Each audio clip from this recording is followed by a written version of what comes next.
Olá, minha gente linda e maravilhosa. Aqui é Ana Paula Vaccaro e este é o Quinta Criminal. Juntamente com a minha parceira de crime, Simone Lemes, todas as quintas-feiras estamos aqui. Olha, a Maísa Rigoni foi uma das primeiras a entrar, minha gente. Tudo bom, Maria Cristina? Boa noite. Vicky Miurelli? Simone Lemes, parceira de crime, já entrou. Ângela Miurelli. E a nossa convidada maravilhosa, Samantha Sá, também entrou. Olha que maravilhosa. E hoje, minha gente, a gente vai falar do palhaço Pogo. É, o caso do palhaço Pogo. Eu já vou chamando, olha, já tá todo mundo entrando, que maravilha. E eu vou chamar primeiro a Simone para dar boa noite e depois a nossa convidada, Samantha Sá. Já vou chamar as duas, né? Vamos ver. Vamos ver se é. Olha, suspense no ar. Olha, chegou a Samantha! E deixa eu botar o microfone aqui, gente. Eu vou botar minhas coisas aqui Eu tô também. falando sem o microfone, não ficou baixo a minha voz, todo mundo me ouviu. Pera. Deve ter ficado baixo uma hora, logo que eu cheguei, eu entrei, esqueci de botar o microfone. Agora deu direitinho. E aí, como é que estão? Tudo bom? Tudo joinha? Tudo Tudo jóia. tranquilo? Olha lá. Boa noite, criminosas. Que Olha barbaridade. aí. Já estão Lembrando que as conhecendo. criminosas não somos nós, né, Simone? É verdade. Não, jamais, jamais, jamais, jamais. Hoje Mas é isso aí, os minha mais gente. meninas. Hoje tem uma Samantinha aqui que vai dar uma interpretada no Palhaço Pogo. Hoje o Palhaço Pogo pensa que vai se livrar de nós? Não. Trouxemos reforço. Samantha tá? Reforço, reforço. Boa noite, pessoal. Sejam muito bem-vindos. A turma está entrando, que coisa maravilhosa. Mas eu passo sempre a palavra para a Ana Vaccaro. Certo? Samantha, como é que tá? Assim, agradecemos novamente, né, de ter aceitado o nosso convite. Eu que fico feliz pelo convite. Ainda brinquei. Eu acho que eu comento tanto nas lives, resolveram me convidar para eu falar. Não, Samanta, é que tu não, justamente, a gente sabe o quanto tu fala bem e fala porque sabe. Então, não sei, é isso aí, por esse motivo, Riquinha. Mas é muito, olha, alunos, tem bastante alunos já aí, ó. Pois Boa noite, professora, viu? Tua turma tá aí já, tua turma tá chegando. estou Muito muito legal. feliz com o convite. Ó, conforme o prometido, Ah! Adorei. Agora, claro, a gente não sabe, o a que gente não tem dentro, sabe o que tem aí tá? dentro, E eu não vou contar. tá? O conteúdo da caneca. Conteúdo a gente não sabe o que tem, mas enfim, isso aí não tem problema. Ela merece colocar o que ela quiser dentro dessa canequinha, até um quentão, se ela quiser, ela coloca. Então, ela vai até disfarçar, coloca um quentão para, né? Ela coloca vinho e diz que é quentão. Não podemos falar nada, né? Estamos olhando, né? Mas olha, o pessoal Olha tem aí. peso aí nessa manta Tem aí, peso, essa manta. claro. Bacana, gente, que bacana, sejam muito bem-vindos. Aninha, tá preparada para contar a história? Estou Já preparada está. para contar a história, já vamos começar, porque a história é um pouquinho longa e a gente vai contar, então, com a análise da nossa convidada, né? Então, Isso vamos aí. falar um pouquinho desse cara, ficou conhecido como Palhaço Pogo. Parece uma coisa, né? Queria só fazer como uma consideração que quando a Samantha quiser fazer as considerações, qualquer uma tu Isso. fala, tá? Não precisa esperar o final enfim, da história. Mas é isso aí. Vamos lá. Até porque a Samantha já acompanhou tantas vezes, ela sabe como é que funciona. A Isso gente aí. vai comentando, a gente vai brincando também para deixar um pouco leve, porque os casos são bem pesadinhos, né? É verdade. Tá. Vamos lá. Então, vamos lá. O nome dele é John Wayne Gacy, Gacy, tá? Ele nasceu no dia 17 de março de 1942. É interessante que, numerologicamente, ele, com certeza, numerologicamente, o número de destino dele era fazer beneficência, né? Ah, sim. Mas, então ele tem uma parte até, né? Era para fazer, uma parte. Pena que ele usou essa parte para o mal, né? Mas vamos lá, para se vestir era um lobo em pele de cordeiro. Então, assim, ó, vamos falar um pouquinho da infância do Gacy.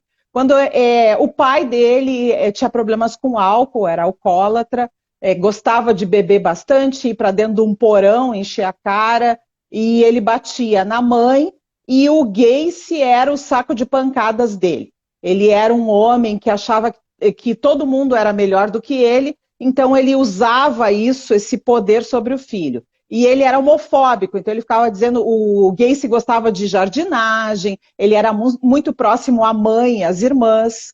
Então ele dizia que jardinagem e pintura era coisa de menina e que ele era um maricas, enfim, usava nomes pejorativos e essas coisas assim que o homofóbico faz. Então tratava, aquele metido a machão tratava o filho daquele jeito, tá? Quando ele tinha 9 anos, o Gacy foi molestado por um amigo do pai dele. Isso foi revelado anos depois, quando o Gacy já estava na cadeia, tá? Ele revelou para os psiquiatras lá que fizeram toda a perícia psicológica nele, né? Quando ele tinha 11 anos, ele levou uma pancada na cabeça e formou um coágulo. Aí ele passou a tomar algumas medicações, não se sabia ainda do coágulo, mas se sabia que tinha alguma coisa séria, porque ele simplesmente desmaiava. E o pai dizia, esse maricas aí tá fazendo frescura, sabe? Tratava ele de qualquer jeito e dizia que aquilo era frescura, que ele não tinha doença, coisa nenhuma. E aí, com 16 anos, os médicos conseguiram diagnosticar e ver que era realmente um coágulo e passar a tomar medicamento para isso diminuir. Tomou pancada do pai? Pois não se fala sobre isso assim abertamente, mas provavelmente do jeito que ele apanhava. E a mãe dizia o seguinte, que dizia para o Gacy, meu filho, a gente tem que aguentar porque o teu pai tem problemas na cabeça. Ele tem uma doença, ele pode morrer, então a gente tem que aguentar desse jeito mesmo. Fazer chantagem. Fazer chantagem.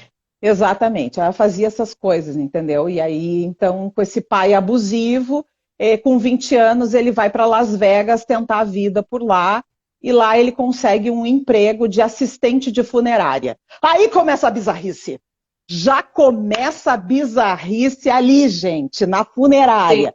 Porque aí, um dia, porque ele começa a sentir, ele começa a sentir que ele tem atração por homens, mas tem aquele lance do pai dele, entendeu? Claro. Então, ele fica naqueles dois mundos, assim, ele sente atração por homens. E aí ele tá na funerária, tinha um adolescente que estava lá morto, estava pronto para ser embalsamado, aquela coisa toda, e ele foi lá e praticou necrofilia naquele corpo. Sim. E aí o que acontece em Vegas fica em Vegas, ele saiu de lá e foi para outro, e aí ele conheceu a Marilyn em fevereiro de 64, ele começou a ter um relacionamento sério com a Marilyn Meyers, que era uma contadora que trabalhava numa loja de calçados, onde ele arrumou, porque ele sai de Las Vegas, vai lá, volta para Chicago, e eles se mudam de Chicago para Waterloo, numa cidade, né? E acontece o seguinte, essa mulher, a família tem dinheiro e tem status. Aí ele começa a gostar disso, porque ele é um homem carismático, é um homem que as pessoas começam a curtir ele, entendeu? Ele tem facilidade de entrar em grupos. E isso, ser casado com ela era interessante nesse caso, né?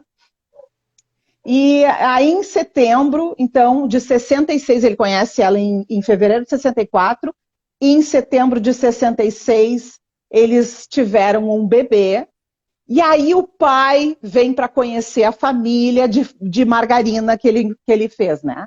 Lembra aquelas propagandas antigas de margarina, aquela Sim. coisa bem... Era assim que era a vida dele, até o pai diz, eu me arrependo, meu filho, de tudo que eu te disse, porque tu construiu, olha que homem que tu te tornou, olha a família que tu formou, tem uma mulher perfeita, tem uma filhinha, todo mundo elogiando, né? Tudo certinho, tá tudo certo da vida dele, né? Só que não. Aí o que acontece? Ele vai morar nesse lugar e o sogro dele tem aquelas franquias de frango, KFC. Chegou muito tempo depois do Brasil. É bom aquela coisa, né? Aquele frango frito. Dá uma azia depois, mas é bom o frango frito. Gordurada. Não dá. Coisa de véia. Coisa de véia que tem azia. Nós não. As gurias que não tem. Tá, sim. Tem que tomar o omeprazol antes de, né? E aí, então, o que acontece? Ele tem essas 3 franquias e ele passa a trabalhar, então, com o sogro. E lá ele gosta de ser chamado de coronel, ele faz brincadeira com os funcionários, porque quem fundou a KFC foi o coronel Harlan Sanders. E aí ele pede para chamar ele de coronel, aquela coisa toda, ele ficar com aquela frescura com os funcionários, sempre homens, né? Ele gostava de ficar de frescura com os funcionários homens, né? Ele sente aquela atração, não adianta, ele tá casado, mas ele fica olhando aquela coisa ali. Aí ele começa a dar festinhas no porão da casa dele, no porão, detalhe, onde é que o pai se tomava as cachaças dele? No porão. Onde é que ele foi, né? No porão, aquela coisa assim, né? Aí ele começa a fazer umas brincadeirinhas lá. Ele chama os funcionários do KFC para tomar umas cervejinhas, aí mete uma mãozinha aqui, faz uma brincadeirinha ali, e diz, eu tô bêbado. Se os caras reclamam, ele diz, eu tô bêbado. Desculpa, tô bêbado. Ele sempre se fez meio de palhaço, né? Aquela coisa, tô bêbado, aquela coisa assim. Tá? Só que aí, gente, no dia 29 de fevereiro de 67, aí ele já tá com 2 filhos, tá? Já tem uma menina chamada Cristine, tem 2 filhos, um menino e uma menina. E no dia 29 de fevereiro de 67, ele chama um menino, Donald Voorhees, de 15 anos, que é filho de um senador do estado do Iowa e membro da Câmara, para assistir a um filme no porão dele. Aí ele teve a brilhante ideia de embebedar o menino de 15 anos, embriagá-lo, e aí pediu que ele fizesse sexo oral no menino e pagou $50 pelo silêncio do menino, do rapaz. Tá? Por um tempo, ele guardou o segredo, esse menino, o Donald, guardou o segredo, só que depois de um tempo ele não aguentou e revelou para a família dele.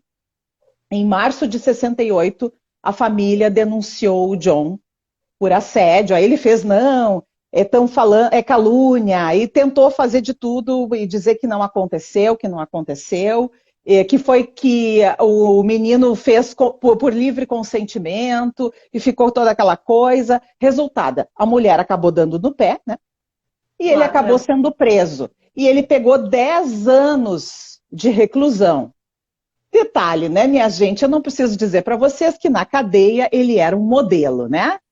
Sim. Um modelo maravilhoso, ele começou todo mundo gostava dele, carcereiro, assistente social, todo mundo amava o John. O John era querido na cadeia. O fato dele estar preso era um mero detalhe, né? E lá ele, inclusive, assim, rapidamente ele foi promovido a cozinheiro.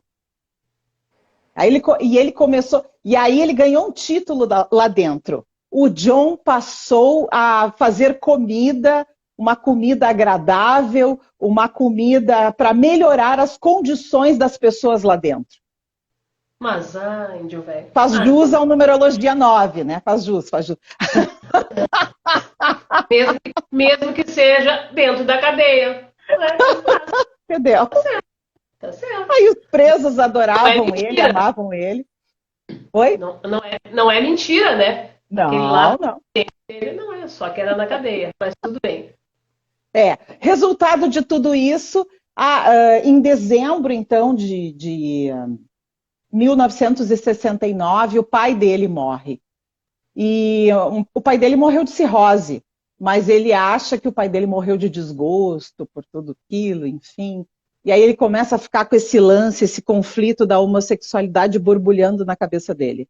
Ele lembra da morte do pai, do desgosto, né? E começa a ter umas coisinhas assim. Mas lá ele sai por bom comportamento, minha gente, como todo psicopata. Rapidamente ele saiu, então, 2 anos depois, por bom comportamento. E aí, minha gente, ele vai cozinhar.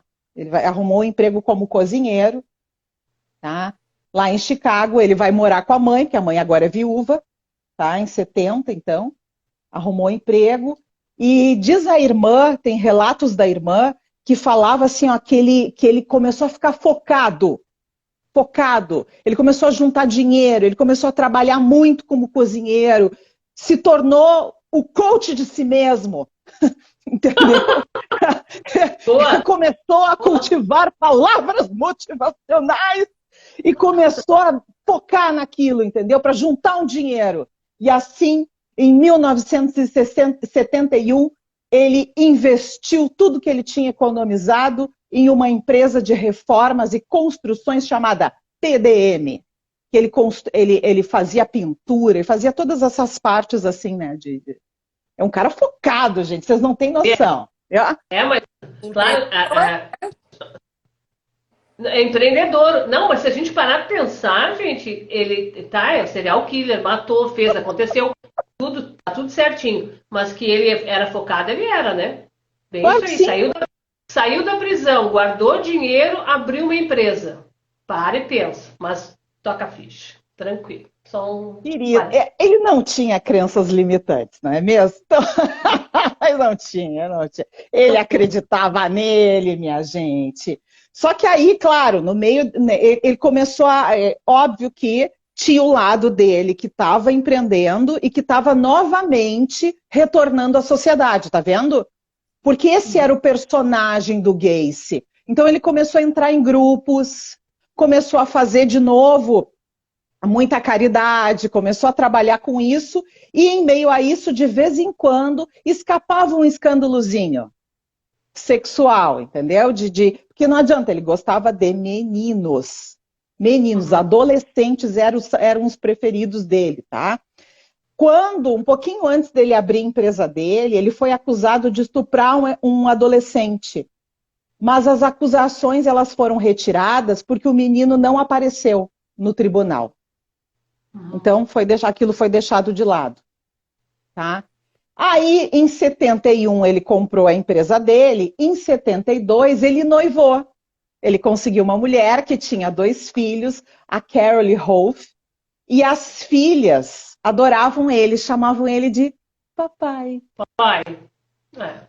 Papai. Porque o personagem, entendeu? Ele era fofinho, carismático. Todo mundo dizia que ele era as pessoas diziam um gordinho fofinho, mimoso, um olho azul. Aquela coisa. As pessoas criam umas fantasias na cabeça, né?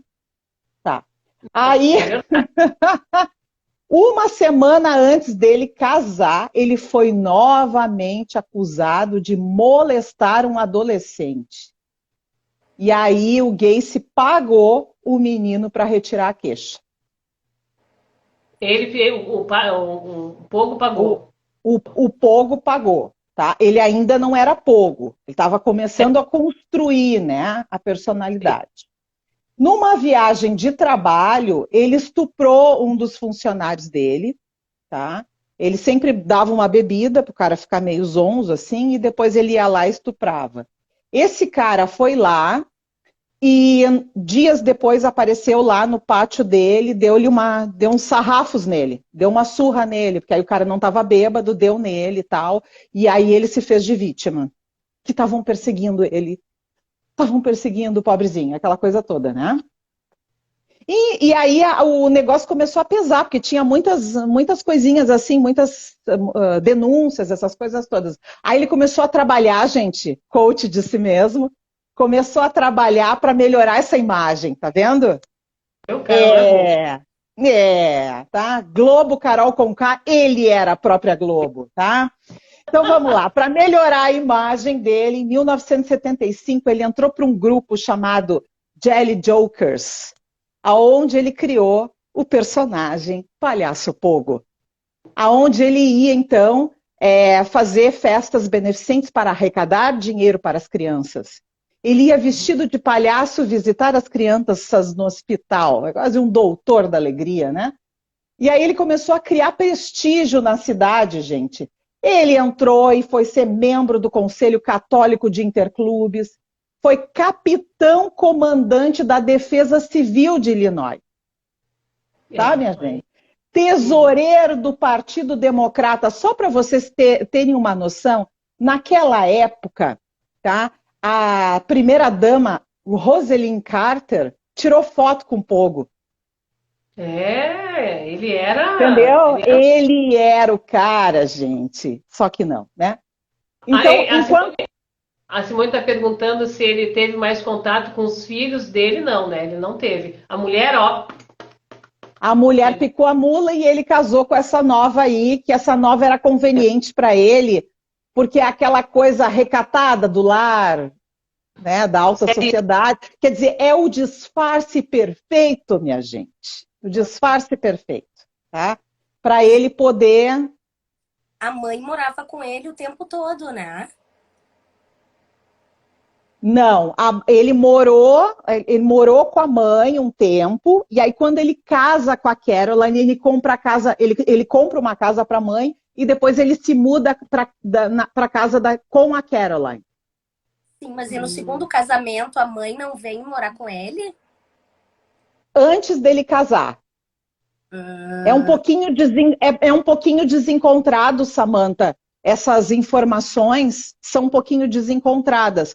Mas tem um livro que a Dark Side lançou que é só dele, que é só a biografia dele. E lá diz o seguinte, que quando ele sai da cadeia, ele trabalha como cozinheiro, vai morar com a mãe. Depois ele compra uma casa para a mãe, tem todo esse lance, ele é um cara legal com a mãe, com a família. Ele é muito ligado com a mãe, com as irmãs. Tanto que a irmã tem depoimentos dela que ela não consegue acreditar. Ela chora porque ela diz que o monstro e o irmão não são a mesma pessoa. É como se fosse uma outra personalidade, não bate, entendeu? Eu já vou entrar nessa história, mas assim, tu já vai entender por que ele não está morando com a mãe. Esse detalhe é importante, tá? Então, diz que ele vai morar com a mãe, aí depois ele casa pela segunda vez. Aí a mãe já está morando só ela. E ele casa com a Caroline e as filhas. Aí o que acontece? Ele, ao mesmo tempo que ele é membro de todo mundo, ele começa a trazer homens para olhar filmezinho no porão da casa dele. O porão era tudo, né?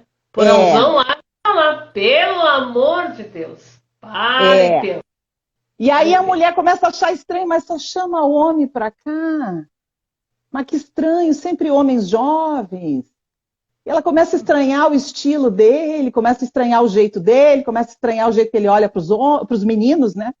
Que também tinha muitos meninos. Então, assim, como ele era empreiteiro, ele sempre chamava os peãozinhos lá, o pessoal mais novinho, para ir lá para casa dele. E ela, tá, tudo bem, né? Mas tudo bem, tá lá.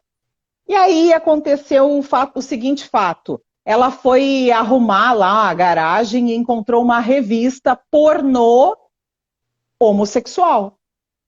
Homens, né? E aí ela pensou assim, não, mas o que é isso? O que é isso? Né? Pra te ver, né? Se fosse as mulheres peladona, não tinha problema. Mas aí ela disse, o que é isso que está acontecendo aqui? Aí ele falou, eu sou bi. E ela, o quê? Eu sou bi. Eu gosto de homem, gosto de mulher, mas eu te amo, eu tô contigo, mas eu gosto de homem também, por isso que eu dou uma olhadinha de vez em quando.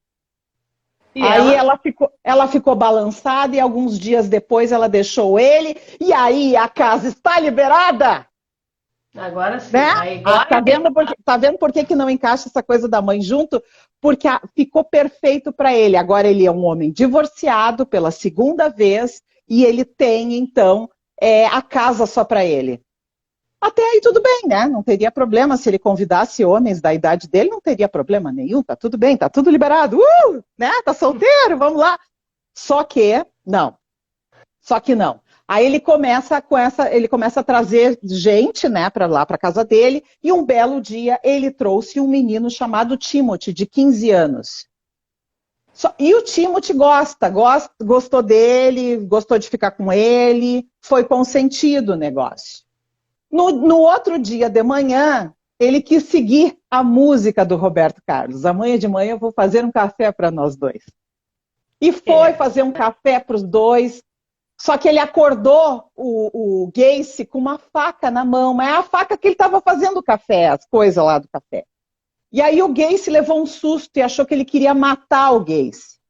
Aí ele foi lá e atacou o menino de 15 anos e matou o menino de 15 anos. E quando ele matou o menino de 15 anos, ele teve um negócio lá. Eu não sei se deu para entender. Ficou excitado. E ele teve um orgasmo. Pronto. Isso. Teve um orgasmo matando o guri. Aí, minha gente, aí abriu a porteira. Ali foi o terror, ali ele percebeu que para conseguir aquela emoção toda, aquilo tudo, ele precisava matar. Aí ele não sabia o que ele fazer com o corpo, né? O que ele fez? Pegou lá no jardim dele, abriu uma cova, tacou o guri lá dentro e... Deu. Fez. Tá, enterrou. É importante esse detalhe, tá? Guardem no caderninho do Quinta Criminal. Guardem lá. Esse fato foi importante, porque além de ser o primeiro assassinato, depois o destino ele se encarrega de costurar o que vai acontecer graças a isso, tá? É a lei do karma. Lembra na live passada eu fui falar da lei do karma, a pessoa entrou, achou que fosse um negócio espírita aqui. A Patrícia achou. Patrícia Abreu. Querida, vem parceira, a live é de espiritualidade? Não, gente, não é Quinta Criminal. Mas, enfim, faz parte. Por isso até aqui alguém quer fazer alguma... Eu fico Ana aqui pensando... Com que idade ele foi abusado pelo amigo do pai? 9. E o pai sabia?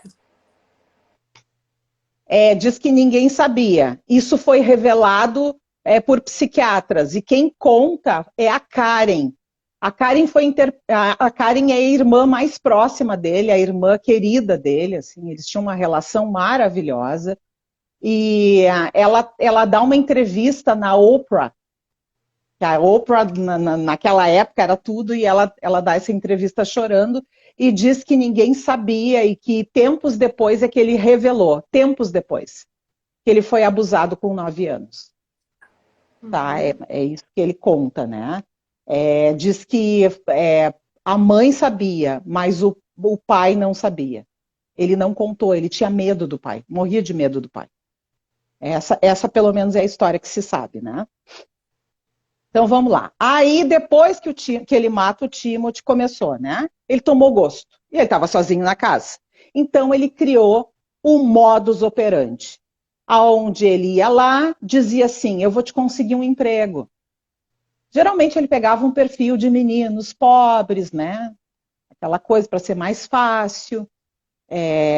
Pessoas mais humildes. E aí ele chegava, enganava, dizia que ia arrumar um emprego, levava lá para a casa dele, oferecia uma cerveja, ficava naquele clima, e ele fazia uma brincadeira. Ele fazia brincadeira porque ele era o palhaço, aí ele dizia, eu vou brincar, quer ver? Vou fazer o truque das algemas. Aí ele algemava a pessoa. Aí quando ele algemava a pessoa, fazia também um truque com a corda, e aí ele fazia o que queria com a pessoa, e aí ele torturava de várias formas. Ele sentia prazer em torturar, estuprar, matar, enfim.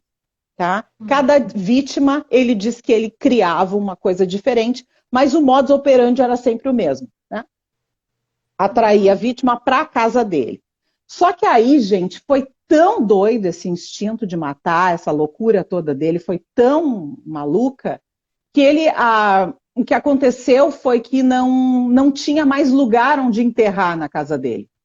Porque ele era construtor, então ele abria lá o chão de madeira, colocava o corpo, colocava o cal e cobria. Né? Aí chegou um ponto que não tinha mais onde enterrar, só para vocês terem uma noção do que é o instinto assassino desse louco. Aí ele começou a jogar no rio, num córrego, os corpos. Aí, minha gente, se encaminha, tá? Mas é sempre assim. Aí começou o excesso de confiança também, tá? Porque todos eles têm isso, né? Eles acham que isso vai durar para sempre. Teve um dia que ele torturou tanto um garoto, torturou tanto, que o garoto disse, me mata, eu não aguento mais. Aí ele não matou. Não matou. Claro. É o legítimo, ele pediu, ele vai fazer conta, não vou te matar agora, tu vai ver. Não, é uma coisa doida, pelo amor de Deus. Não matou. Não, mas olha se tem cabimento uma coisa dessa, vê se tem... Olha só. Esse garoto tinha 15 anos, tá? Ele pegou, depois de torturar por horas, ele pegou o menino algemado, colocou dentro do carro, levou para o local de trabalho dele, lá na obra, soltou o menino. Quando a polícia chegou, ele contou para a polícia que era escravo sexual dele, e a polícia achou normal e liberou ele. Pelo amor de Deus. Tá, a polícia também, eu vou te contar. Já fazia o seu papel também para ajudar, né? Parece... Ali. Sim. Aí, depois ele matou. Aí no dia 11 de dezembro de 1978, ele foi numa farmácia e conheceu o Robert Piest, de 15 anos, tá? Era um menino muito bonito e um menino que já era de uma família mais cautelosa, mais preocupada. A mãe dele ia buscar o menino, né, no final do expediente, ela cuidava mais dele. E ele foi lá e ofereceu um emprego para esse menino por 3 vezes mais do que ele ganhava. E aí o menino, 3 vezes mais? Se interessou. Só que ele falou para a mãe. Ele disse, mãe, eu vou na casa do empreiteiro. O John, ele era conhecido, tinha foto até com a primeira dama. E ele falou onde ia. Eu vou na casa do John Gacy e ele vai me oferecer um emprego e a gente vai conversar e a gente vai ver o trabalho. Contou tudo para a mãe. E era aniversário desse menino. E a mãe chegou e disse assim, olha só, então vai lá e aí a gente se encontra na farmácia e aí a gente vai comemorar teu aniversário. E o bolo lá esperando, e nada do menino chegar. Quando bateu 3 horas ele não apareceu, ela mandou a polícia lá. Tá, minha gente? Mandou a polícia lá. Aí começou toda a função. Tu acha que foi assim fácil? Não foi, né? Eu vou até botar os óculos aqui para vocês entenderem que o negócio não foi fácil e a quantidade de vítimas, né? Tudo para... Vamos lá. Aqui. Tá, mas deixa eu só te dizer uma coisa. Não tinha mais lugar no Rio, não tinha mais lugar no gramado lá da casa dele, e aí começou a ter lugar no porão, no sótão. Ele foi espalhando pela casa, né? Ele Sim. foi espalhando pela casa, tá? Então, assim, Oi.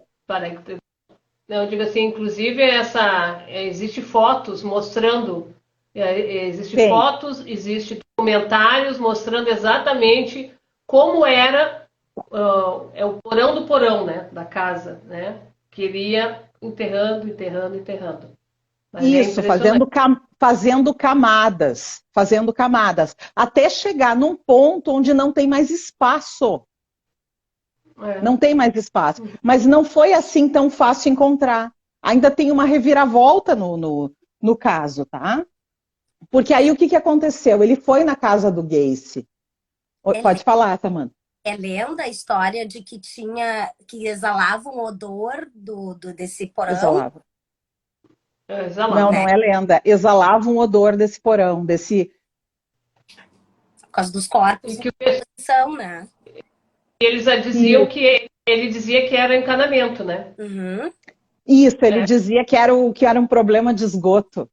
Tá? Então, assim, foram lá na casa dele, foram fazer eles chegaram a revistar a casa, só sentiram o cheiro, mas não acontecia nada. Mas o tenente ficou em cima dele, tá? E aí ele chegou num ponto que ele admitiu que ele matou, mas foi por um acidente, que foi aquele primeiro caso que eu falei para vocês. Enfim. Aí, dessa vez, aí olha só o que aconteceu. Porque na primeira vez, eles entram na casa, sentem um cheiro estranho, mas eles encontram várias evidências, mas não encontram corpo. Olha as evidências que eles encontraram.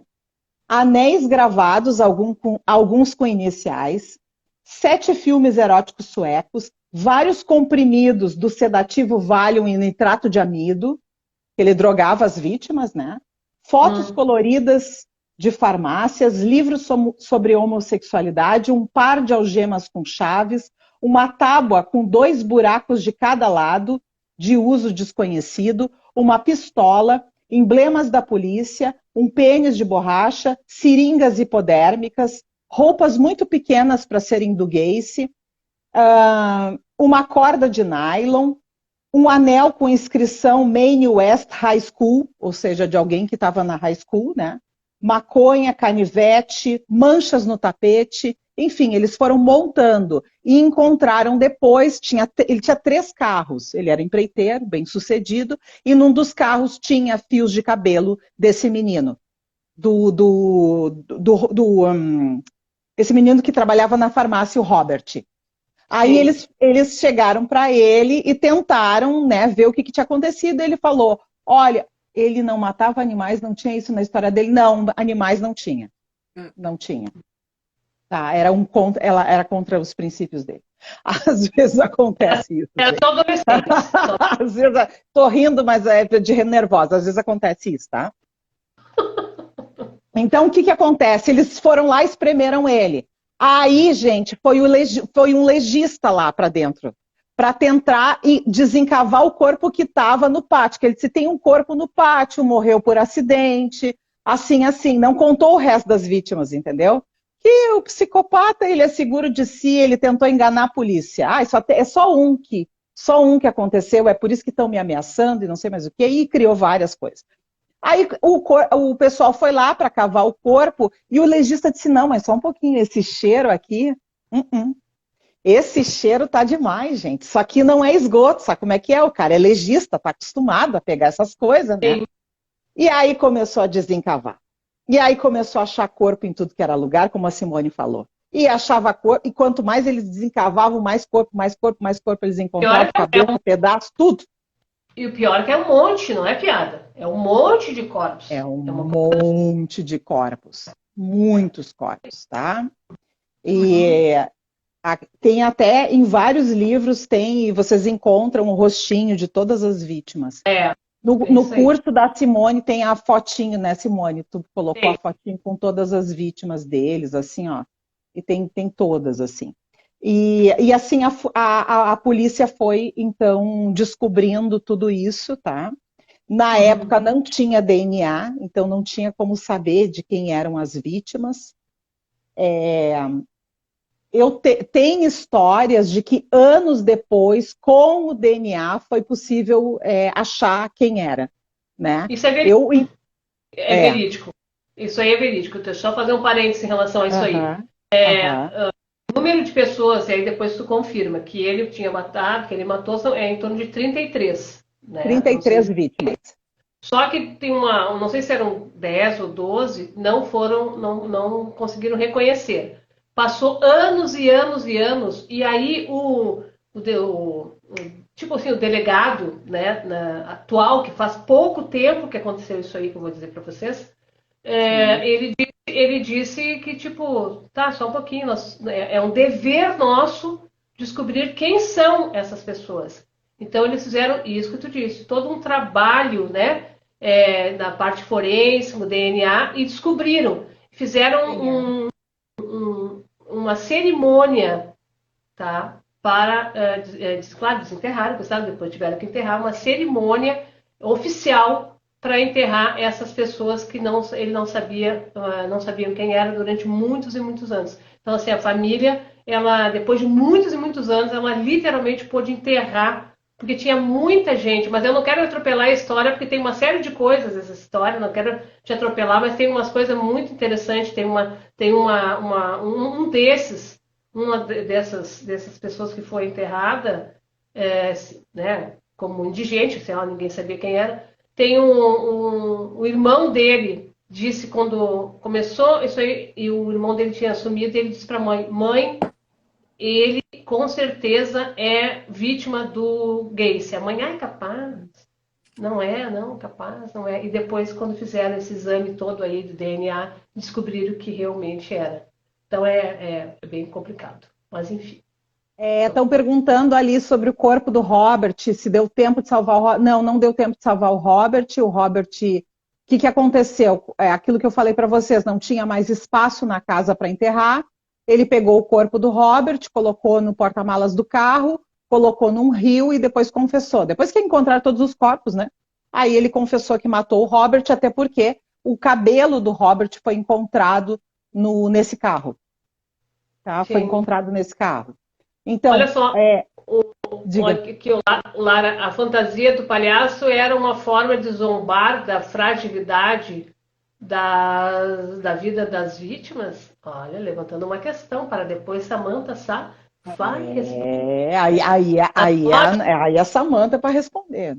Aí anote aí essa perguntinha que nós faremos depois, certo? O que mais? Pode ir, vamos lá. Tá. Então, no fim, aqui a gente.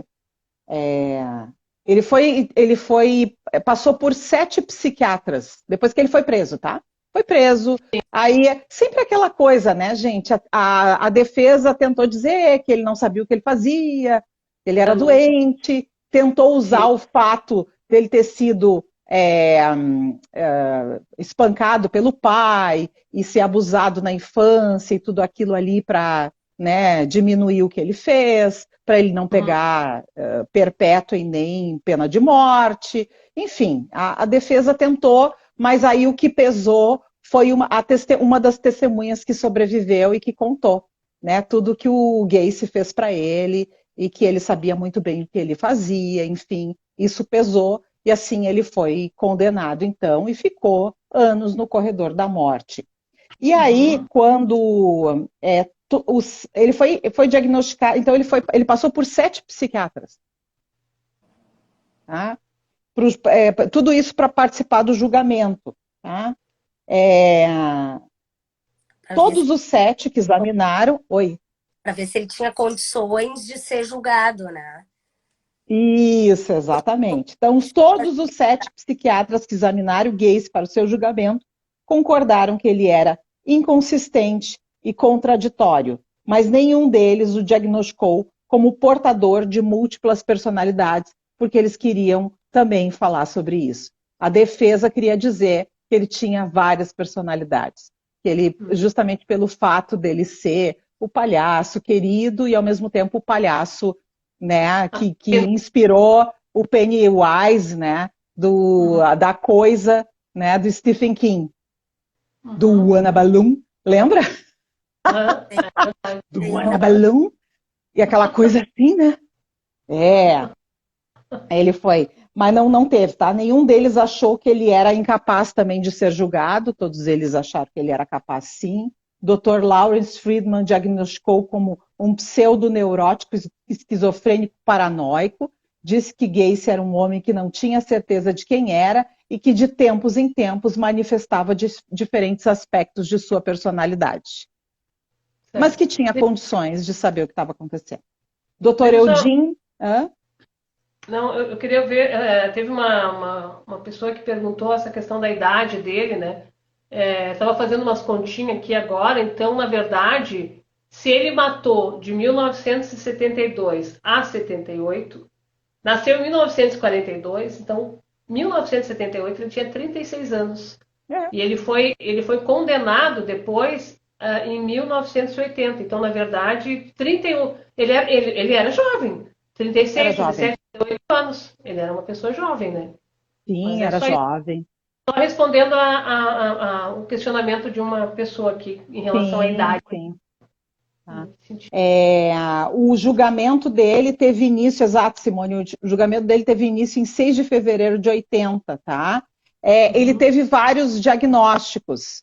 Ele teve diagnóstico de sociopata, de narcisista mentiroso patológico, enfim, de várias coisas, tá? Mas nenhum dos psiquiatras disse que ele não tinha condições de passar, enfim,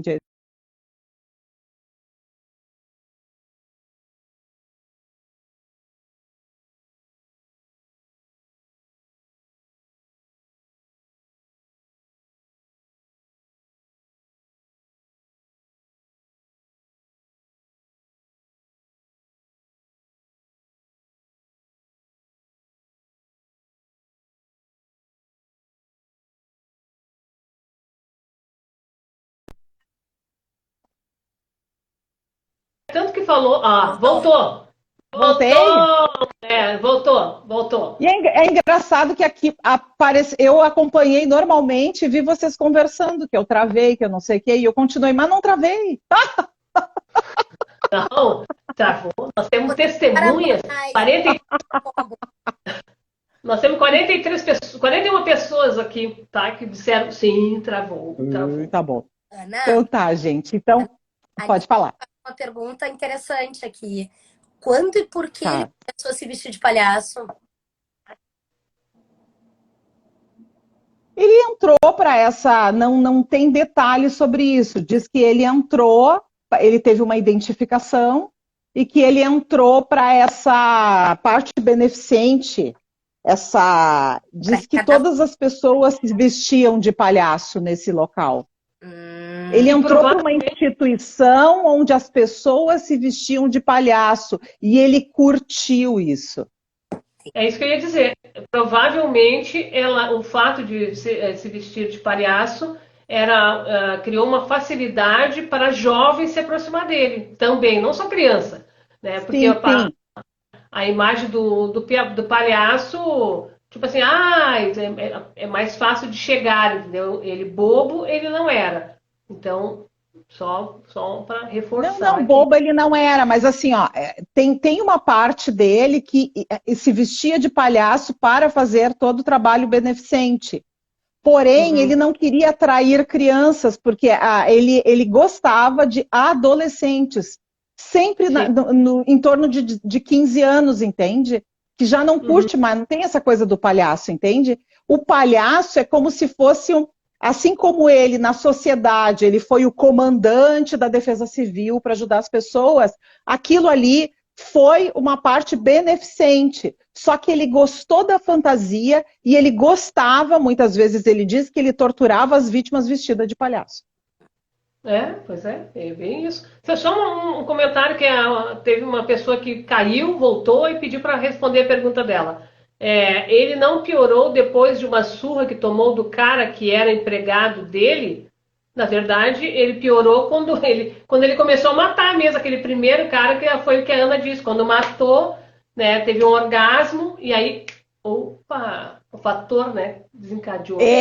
Entende que foi uma construção, a gente tem uma construção ali. A primeira vez que ele experiencia uma relação sexual com um cadáver. Já começa lá na funerária, quando ele tinha 20 anos. Aí depois ele vai tendo atração por homens. Daqui a pouco ele descobre que não são homens, são meninos. E o negócio vai se desenrolando até o ponto que ele chega aqui, se eu matar, eu sinto mais prazer. Sim. E aí foi indo uma construção. A mesma coisa o palhaço. O palhaço não veio assim, ele torturava vestido de palhaço. Não. O palhaço veio do personagem que ele vestiu para a sociedade. Ele entrou para uma organização onde as pessoas se vestiam de palhaço para fazer um trabalho beneficente. E ele gostou desse alter ego, né? Ele gostou desse personagem, e aí ele passou a utilizar esse personagem para torturar as pessoas, os rapazes que eram as vítimas dele. Ô Samantha, tu quer fazer algumas considerações, assim, do que tu tá achando, o que tu achou do caso, essa coisa? Voltando lá no passado, né? Essa questão do pai extremamente rígido, né? e falando que é maricas, e o que isso, né, não pode ter afetado eles. Claro, a gente vai entrar numa questão aqui que a gente não sabe, isso aí é estudo até hoje, né, o que vem, né, o que desencadeia realmente uma personalidade desse nível. Mas se a gente puder olhar, e eu queria passar a bola para ti um pouquinho, né, esse olhar assim mais da infância ou adolescência, o que tu acha assim? Me fala um pouquinho para nós te ouvir Eu também. acho assim que sem dúvida, né, essa questão do pai, né, em relação a ele, em relação à mãe, pelo menos aonde eu li, nem a Ana trouxe aqui em relação às irmãs, não aparece, né? Mas tinha uma questão de Uhum, violência com a mãe e com ele. E eu fico pensando naquela época, né? Toda essa questão dele chamar o filho de menininha, de maricas, isso me remete muito à uhum, questão da homofobia, né? Que eu acredito que em grande parte pessoas homofóbicas, na verdade, temem os próprios desejos. Então, uhum, concordo. o que que esse pai talvez não fizesse por baixo dos panos, né? E acaba, Concordo. me parece muito mais do que se chama, né, de identificação com o agressor, porque ele acaba Uhum, fazendo depois o que o pai fez com ele, né? uhum, Porque se fosse uma sim. questão, poderia até ser uma homossexualidade reprimida, ele buscaria se relacionar com homens por baixo dos panos e manter, né? Como a Ana traz essa questão do família Margarina Doriana, né? Para a sociedade, mas não precisava desses requintes de crueldade, onde ele precisava, na verdade, subjugar esses meninos, né? Que Uhum, uhum, eram meninos mais humildes, muitos não tinham família, eu acho que estavam passando pela cidade buscando trabalho, né? Então isso já trazia uma superioridade para ele, né? E uhum, ainda tem essa coisa, eu acho super simbólico, a coisa das algemas, né? Vou te mostrar um. Uhum. E aí, como quem diz assim, bem do antissocial, né? Trouxa, tu caiu, agora te ralou, né? E aí sim. ele começava a tortura. A questão da asfixia é muito passional, né? Uhum, Ato, né? Acho que todas essas análises criminológicas falam muito disso, né? Do quanto asfixiar é passional, né? Ele bota as mãos, ele suja as mãos né? Na vítima, enfim. E aí eu fiquei pensando só dessa análise, né? Dos vários psiquiatras, várias análises psicológicas que era uma forma, né, de manifestar diferentes aspectos da personalidade dele e não múltiplas personalidades, ou que se chama, né, o dissociativo de identidade, que eu vou ser bem honesto, tem vários alunos aqui que já me ouviram falar sobre isso. Para mim é um transtorno que é meio assim, de eu não creio pelo que lazai, lazai. Né? uhum, Assim, sim. tal qual descrito pelo DSM, né, eu confesso que me causam, enfim, que poderia ir mais para uma coisa psicótica do que de fato uma dissociação de identidade. Agora, ele manifestar diferentes aspectos da personalidade, nós fazemos isso. Né? Uhum, Claro que a personalidade é uma só, mas dependendo da situação que a gente se encontra, a gente assume uma postura um pouco diferente, mais descontraído num lugar, mais sério em outro, porque exige, né? Me lembro ontem mesmo, tu falava, né, Simone, semana passada, na, no Simone Lemes Perícias, a uhum, questão da postura que a gente tem que ter quando fala com o juiz, por exemplo. Né? É a uhum, mesma pessoa, é a mesma personalidade, mas nós temos todos diferentes aspectos na nossa personalidade. E se tem uhum, alguém uhum. que sabe fazer uso desses aspectos quando necessário, é o antissocial, né? Ou seja, o psicopata. Onde é que ele Psicopata, exatamente. né? Aonde talvez ele possa ser mais ele era quando ele se sentia protegido, talvez pelo palhaço, né? E quando a Lizzie perguntou a história do palhaço, por quê, né? Fiquei pensando aqui, o Lara perguntou também, né? Se era uma forma de zoar, de, né, rir das vítimas, enfim. Talvez, para que ele não fosse o palhaço, ele simbolicamente representava o palhaço que ele fazia dos outros. Sim, sim. Né? Não, é bem. O palhaço, É, né? São os outros que caem no truque dele. uhum, sim. Ele eu digo assim, é essa questão do palhaço, né, como tu está trazendo, a gente pode pensar várias situações, né? O ser aceito, né? Aí tu pode dizer para mim assim, ah, não, mas ele era aceito na sociedade. Não sei até que ponto, entendeu? Até pelo fato de ele, de repente, também ter sido pego porque ele abusou, etc e tal, ele tinha uma imagem. Agora, como palhaço, ele beneficente, em festinhas, as crianças adoravam, as mães deviam ficar todas felizes, enfim, então ele também era uma maneira de ser aceito. Eu acho que isso aí, não sei se tu concorda, não sei se a Ana concorda também com relação a isso, mas É, parece. o Jacó Moreno dizia que nós desempenhamos vários papéis, né? O pai do psicodrama, ele dizia Uhum, que uma hora a gente a sociedade impõe isso, a gente tem uma essência, só que a gente não se diz isso, não se faz isso, assim, aqui tu pode fazer, lá tu não pode fazer, né? Tem uhum. todas essas questões interessantes. E o fato dele fazer isso tem a ver com o pai? Tu acha que tem a ver com o pai, Samantha? Vocês acham que tem a ver? Do tipo assim, ele subjugar justamente os rapazes, esse fato dele ter problemas com a homossexualidade dele, isso tudo na hora se reflete? Eu acho que sim, Uhum, até porque ele se esconde atrás do palhaço, né? Tanto que ele uhum, não, pelo menos pelo que eu sei, ele não estuprava as vítimas com as vítimas sóbrias. Ou elas estavam um pouco Aham, aham. embriagadas, ou ele usava clorofórmio. Então, é como se assim, as vítimas não viam.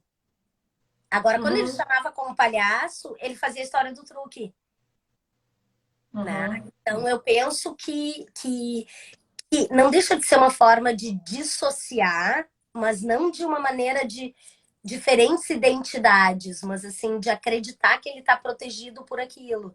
E com esse Uhum. simbolismo, eu acho, né? E até que o Lara trouxe, agora ele fala também, é melhor rir dos outros do que chorar das suas vulnerabilidades. Eu tô com um psicólogo em casa e eu não sabia. Né? não, Isso olha, o é Lara, como é vou te tratado, dizer. analisado. Né? E aí a pessoa vai além, né? Mas de fato, né? Porque o palhaço tem esse duplo sentido, né? Tem. Quantos palhaços têm uma lágrima? Eu me lembro até do Coringa, né? Vamos lá pro filme do Coringa. Qual é o Sim, representante sim. do palhaço ali, né? É bem isso, Uhum, rir uhum, da própria desgraça.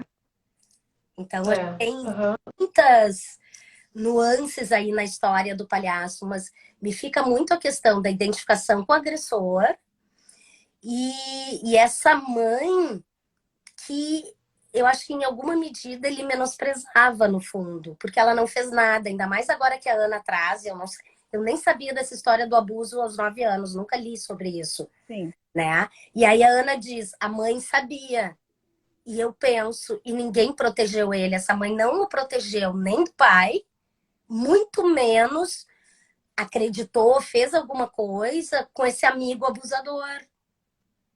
Então, uhum. ele precisava deixar as vítimas vulneráveis, tal qual ele se sentiu perante esse pai.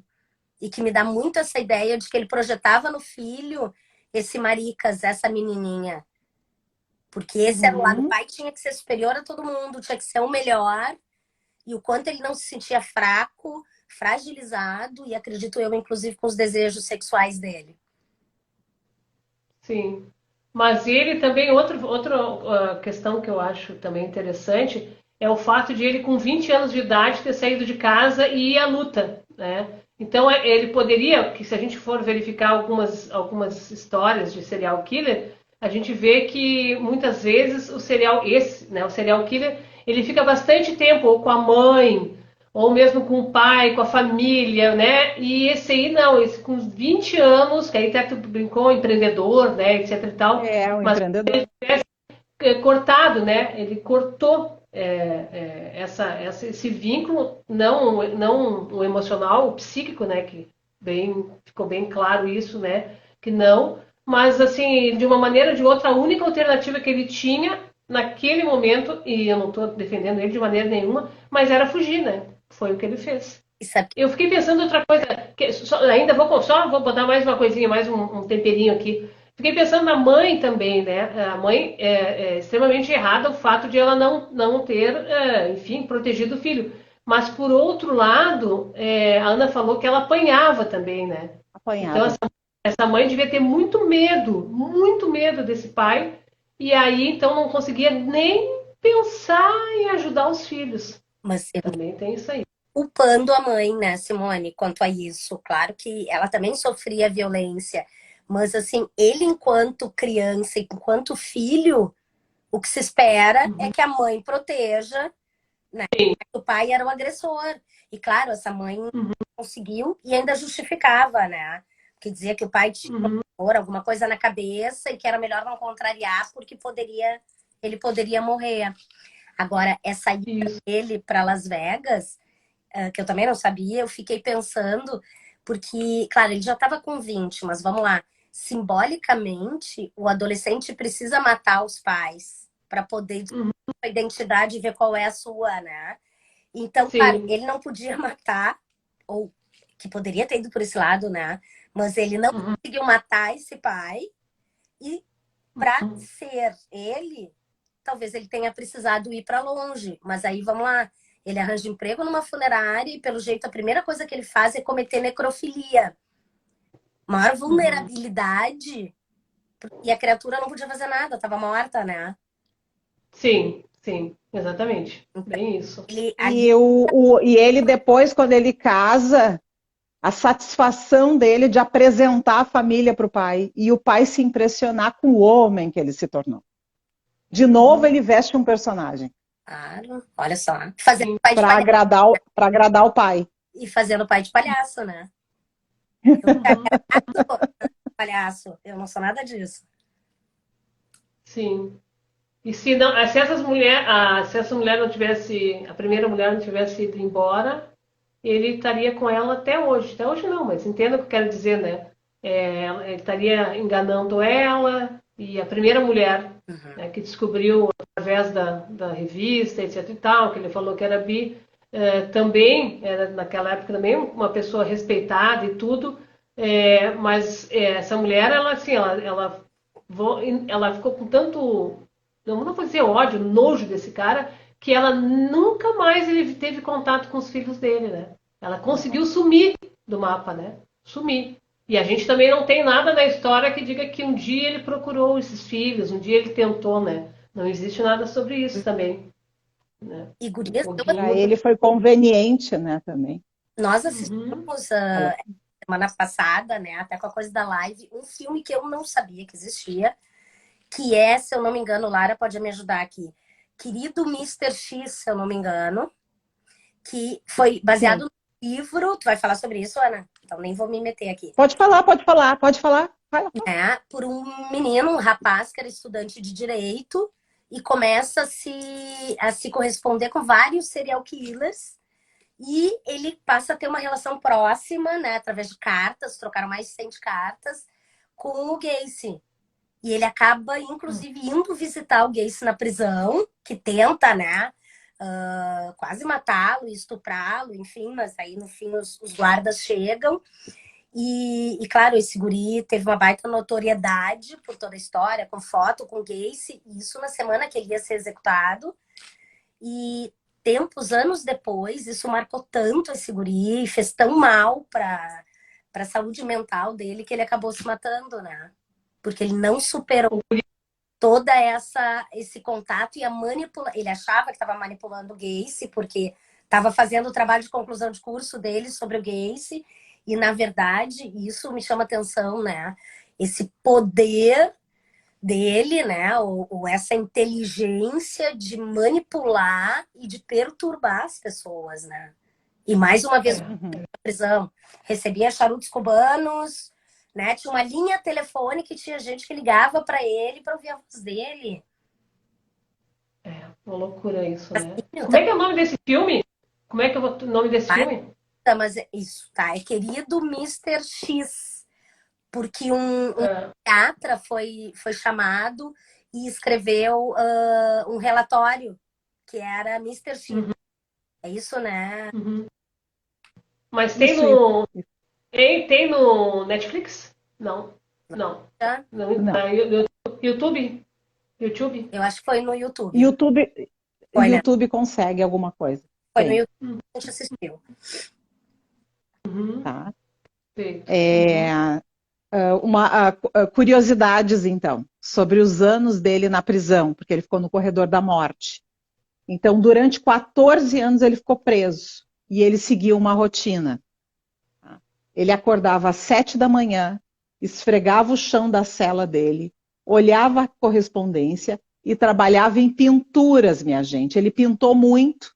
Lembra que ele gostava lá na infância de pintar e cuidar do jardim? Pois é, lá ele pintou muito, inclusive pintou palhaços, ele ganhou bastante dinheiro com isso. Né? Tem até assim, ó, ele se tornou celebridade, que é o que a gente estava falando, né, Simone, na live anterior. Ele acabou se tornando um personagem pop, né? E o própria coisa, né? Até hoje, as pessoas teve até a regravação, né? Da coisa, tudo. Então, baseado no palhaço, no personagem, né? E ele na prisão, então, ele se dedicou, ele pintava assim, ó, artistas como Elvis Presley, personagens da Disney, Branca de Neve, Os Sete Anões, criminosos notórios como Charles Manson, a gente estava falando de Charles Manson, Al Capone, tá? E ele chegou a ganhar perto de 140 mil dólares com a arte macabra dele. É uma coisa que não dá para entender. Ficou tão conhecido que ele foi habilitado a instalar um número de telefone, que é o que a Samantha falou, 0900, no qual era possível ouvir mensagens gravadas com sua voz, clamando por sua inocência, pagando-se R$ 1,99 o minuto. Que horror! Eu tô dizendo que Acredite, muitas pessoas ligavam.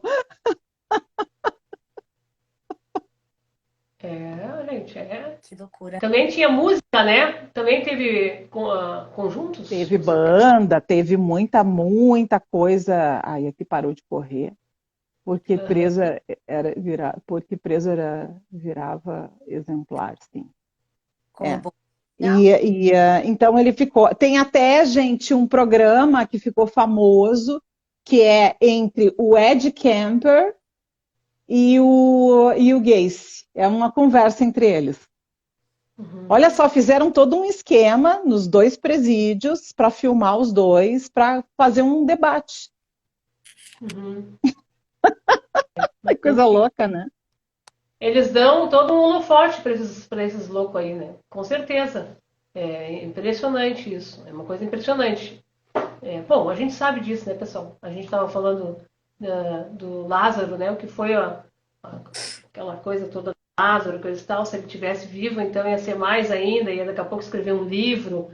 Né? Então, mas sem fugir, não vamos fugir do Gacy, mas é bem isso que acontece, né? Tem pessoas que investem nisso, exatamente, pintura, alguém comprava, né, as bandas, né, fazia música para ele, né, sobre ele, então valorizava, é uma coisa, sabe? É uma sinceridade, eu fico muito impressionada. Nas pinturas dele, ele também mostra essa questão, né, da criança e do adulto, personagens da Disney, mas ele também pintou Hitler. Pintou. O Manson. Né? Então, Al Capone matou muita gente. Né? Do fofo, do infantil até o... Então, pintava ele mesmo, né? O palhaço fogo. O que também fala do antissocial, né? Dessa coisa arrogante, o eu, né? O voltado para si mesmo. É impressionante. A história desse cara é muito impressionante. Ele morreu em 1980? Não. Aqui, ó, vamos lá. Em seu último dia, vamos então, assim, só para deixar registrado aqui, tá, gente? Que nesse tempo ele se divorciou, então, fez psicoterapia. É engraçado, né?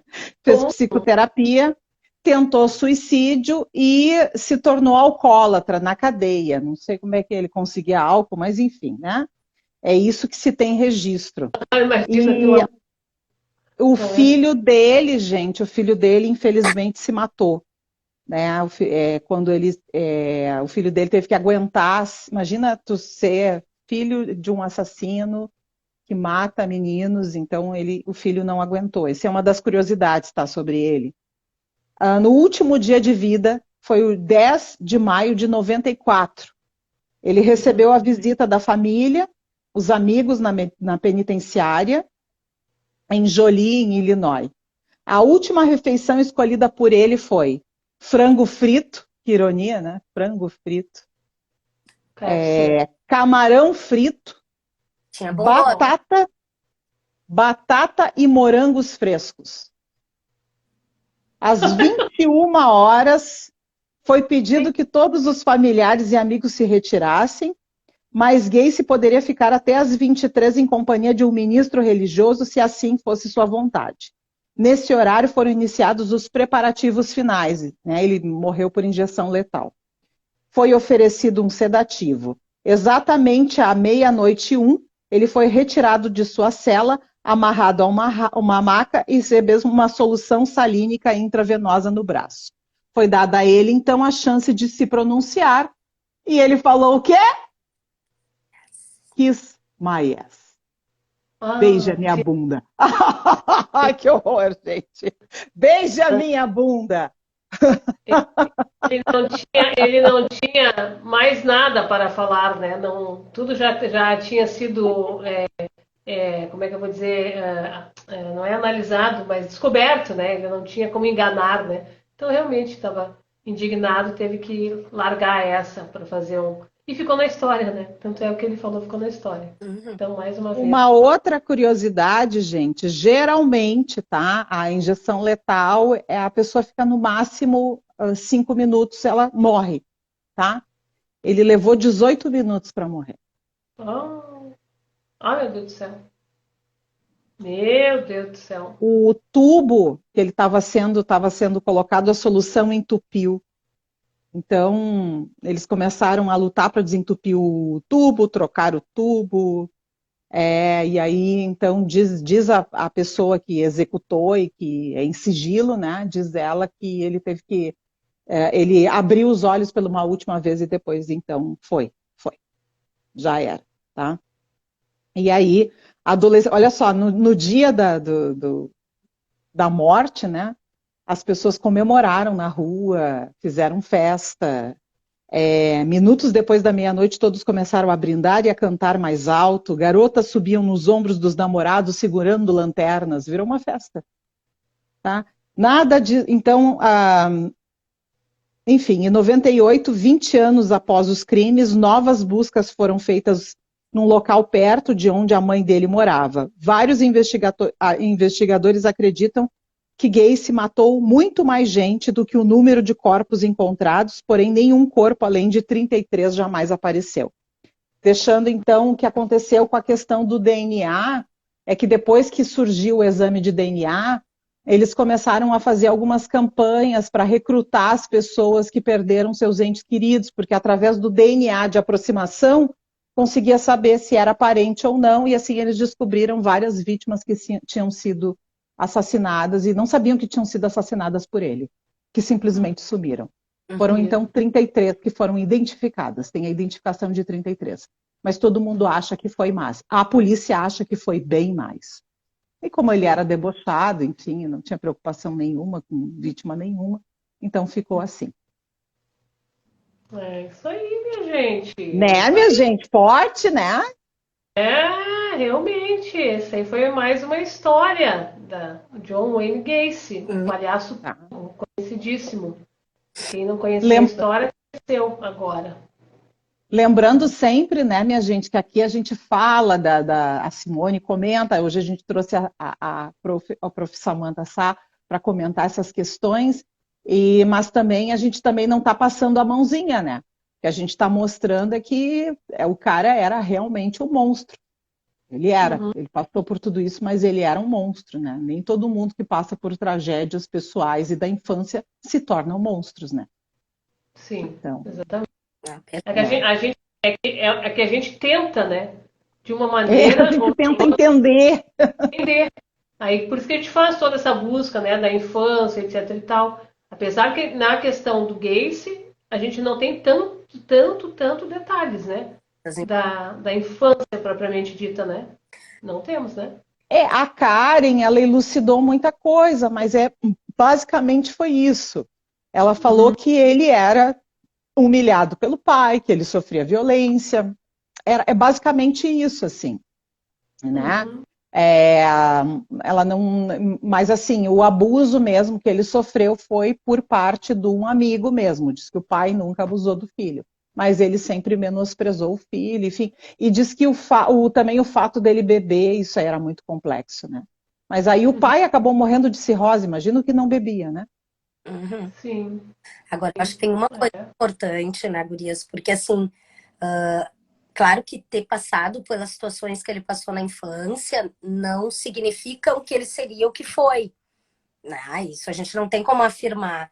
Agora, é verdadeiro que nesses casos de maior perversão e requintes de crueldade, a gente não encontra uma infância tranquila, com uma família relacionada, com pais amorosos, né? Sempre tem Sim. uma encrenca lá nessas primeiras relações, né?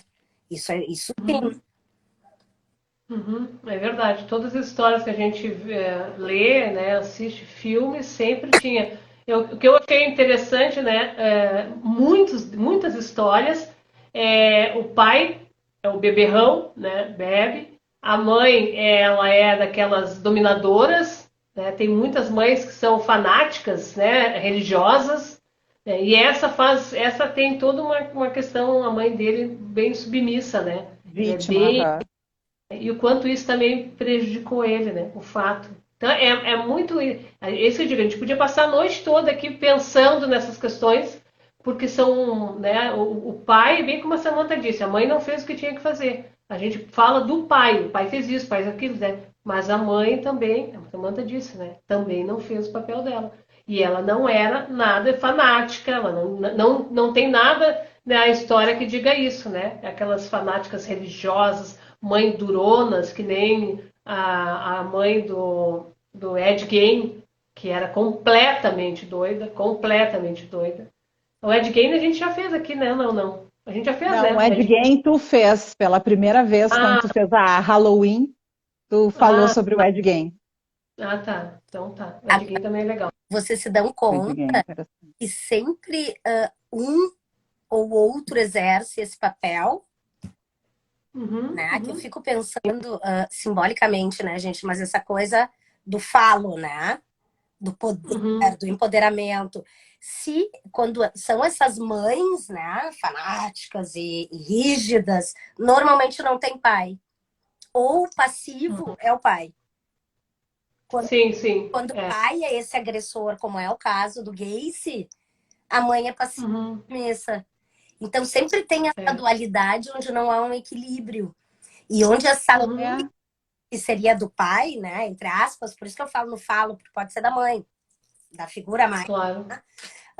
Essa lei não é voltada, como é que eu vou dizer, no sentido de adaptar ao social e à cultura. É sempre via algo de violência ou de agressão, né? Como era o caso dele. Escuta, o Lara tá dizendo, responda minha pergunta! Vamos buscar a pergunta. Vamos buscar qual é a pergunta. Que agora ela descobriu que o Lara é psicólogo também, né? O Lara só tá dando interpretação. Só tá dando interpretação aqui. Coitado, já tá... Aqui, ó, ele pergunta o seguinte: formar uma família considerando a inteligência de um psicopata não é uma forma de mostrar a capacidade de fazer tudo, até aquilo que não era o que realmente gostava de fazer?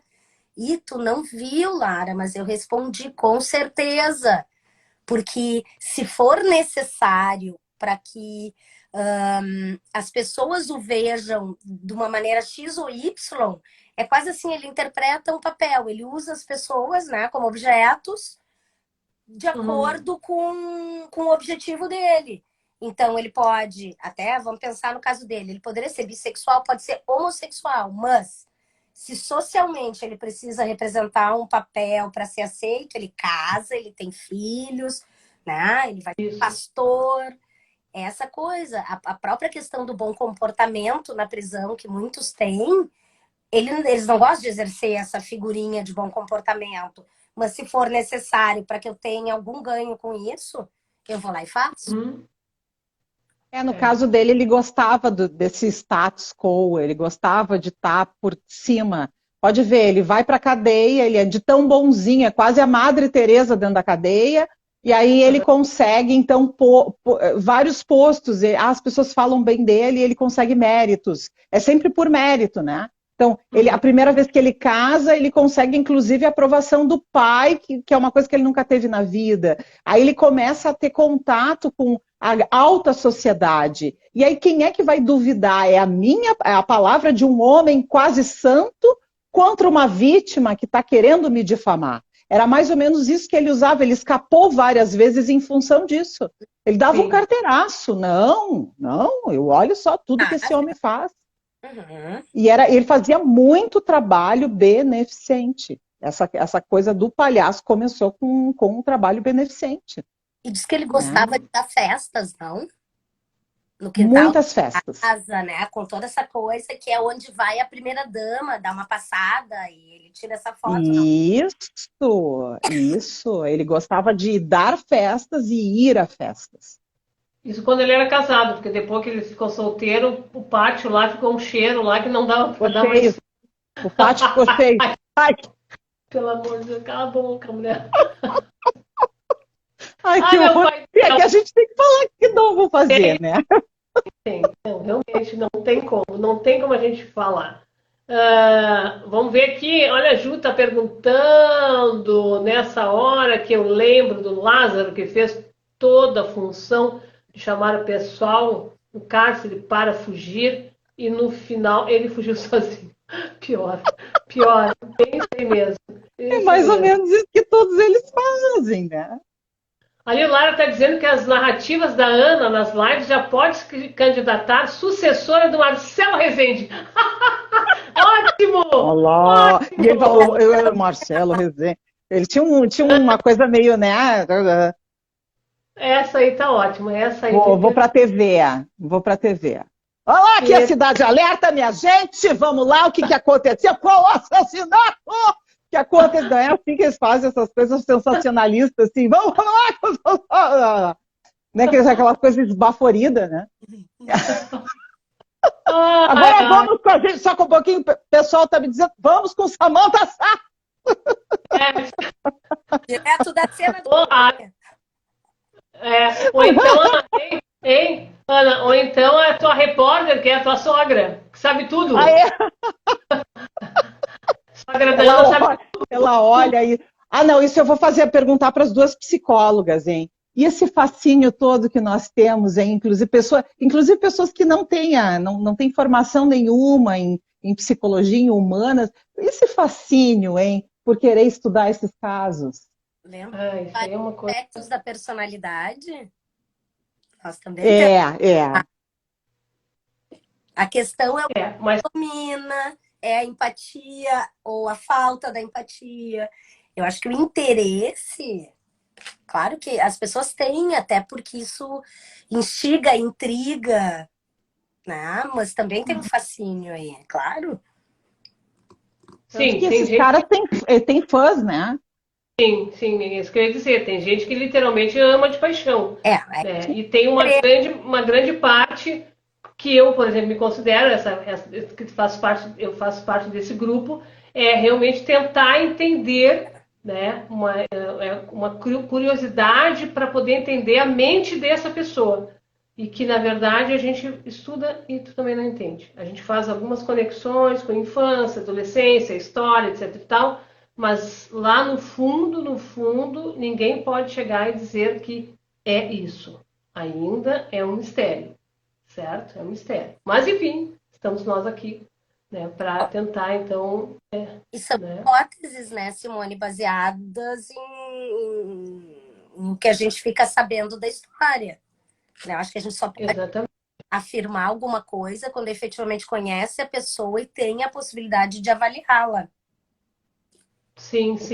Vocês sabiam que o cérebro dele, o cérebro do Gacy, foi doado?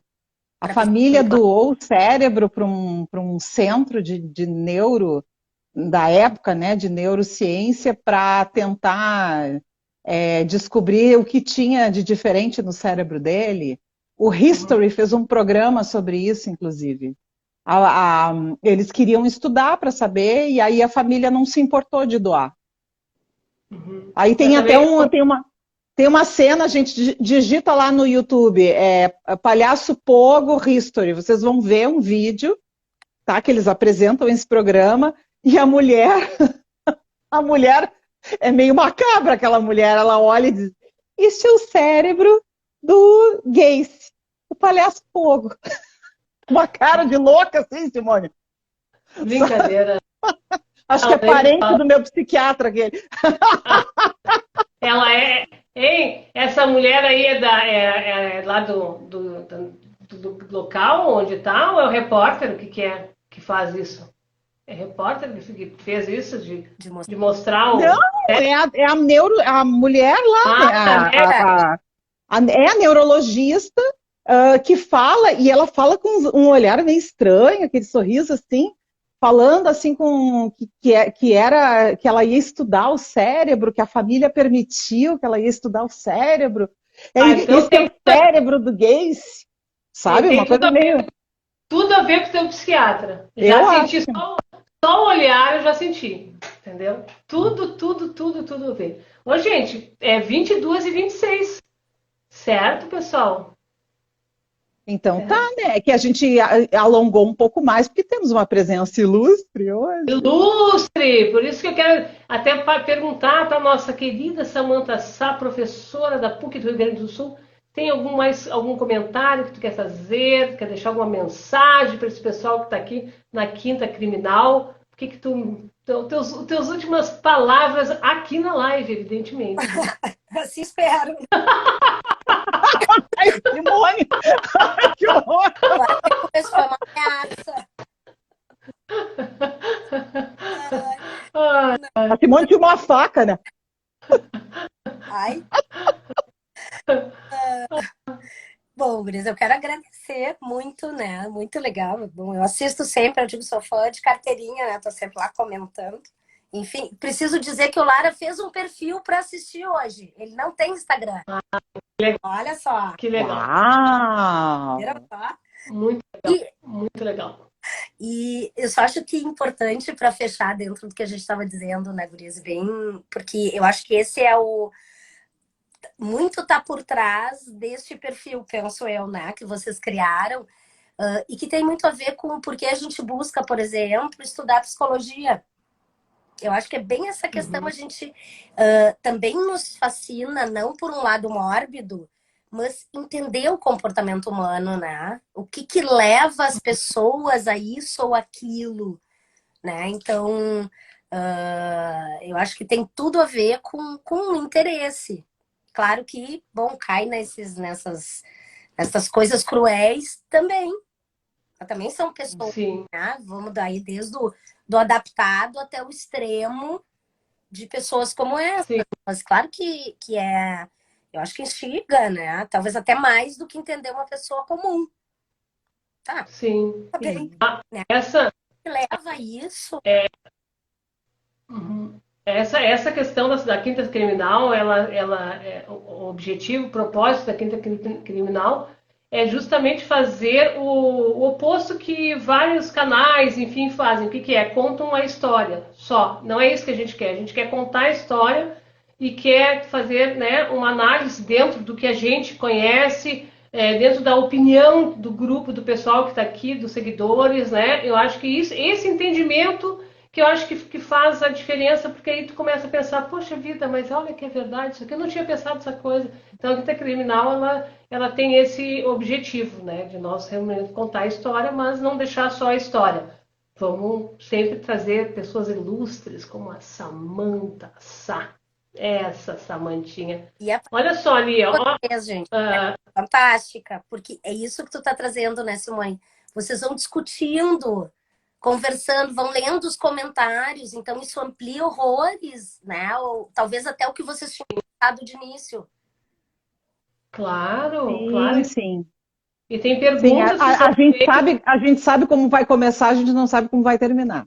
claro, e perguntas que são feitas que realmente a gente tem que parar e, tipo assim, não, né, vamos pensar na resposta e muitas vezes a gente também não tem essa resposta, né? O pessoal faz uma pergunta de determinada situação que a gente não tem essa resposta, mas aí que está o detalhe, o que é a live? A live é uma construção, né? Várias pessoas que estão aqui junto conosco e isso aí que sai essa live. Tem uma aluna da Samantha que diz que pela primeira vez que assisto por recomendação da doutora Samantha em aula, adorei, parabéns pela live, que bom que tu gostou, nós também gostamos muito que tu esteja aqui, né? E que venha outras vezes também, certo? Então tá, gente. Vamos, eu vou. Maísa Rigoni vai trazer o Luiz Baú, né? Ah, aí Eu acho que eu vou chamar eu Boquinha. eu, Tá fazendo um quarto para discutir. olha, eu vou dizer bem a verdade, pessoal. Olha, isso aí é uma baita de uma dica. Trazer a Maísa e o Boquinha. Aí sim, nós vamos. O Boquinha vai contar a história, vai ajudar a Ana na história. E a Maísa vai dar o pedaço, com certeza. E a próxima vez a Samantha vai trazer o Lara. Agora ele já tem perfil. Já tem. Já tem. Tá ligado? Então tá, pessoal, eu vou começar me despedindo então, depois passo a palavra para o pessoal. Muito obrigada por ter participado da live. Prazer imenso tê-los e tê-las aqui. Um grande abraço para vocês, um bom final de semana. Nos encontramos na próxima quinta-feira, certo? Beijinho. Certíssimo, minha gente. Samantha, quer falar algumas coisas, alguma palavra? Palavra é com você para encerrarmos. Então tá, adorei, gurias, o convite, muito bom. Eu escuto toda quinta, né? Agora só escutei aqui aparecendo, porque né, eu tô sempre aqui, sempre comentando. Agradeço todos os meus queridos alunos que vieram, né? Fiz a maior propaganda, deve ter todo mundo lá curtido o Quinta Criminal. E até quinta que vem estarei assistindo. Então tá. Tá, minha gente querida, obrigada pela audiência e até a próxima quinta. Do You Wanna Balloon, né? Pennywise aqui. Tá? Beijo no coração de todos. Tchau. Beijo. Ó, Ângela Miurelli, um monte de palhacinho ali. Tchau, Angela. Tchau, pessoal. Tudo de bom para vocês. Uma boa noite, minha gente. Boa noite.